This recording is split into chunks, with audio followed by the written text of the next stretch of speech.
Scanos. Das neue Scan- und Bestellsystem hilft Ihnen, viel Zeit zu sparen und die Effizienz im täglichen Arbeitsalltag zu steigern. Ein Barcode-Scanner macht die Erfassung der Produkte im Lager wesentlich einfacher als je zuvor.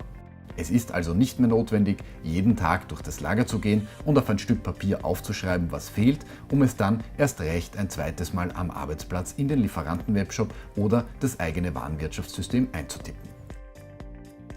Scanos beinhaltet einen Barcode-Scanner, der WLAN und Bluetooth unabhängig ist.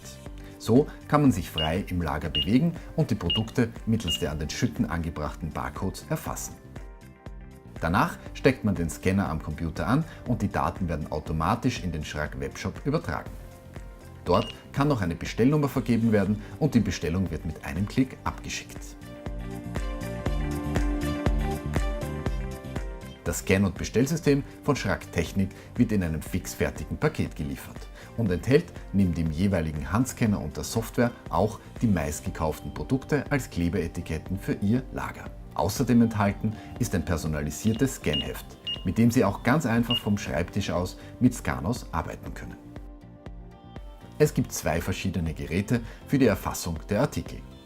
Die Scannerlösung Komfort ist ein kleines Gerät, schnell in der Handhabung und sehr einfach, weil es nur 2 Tasten hat.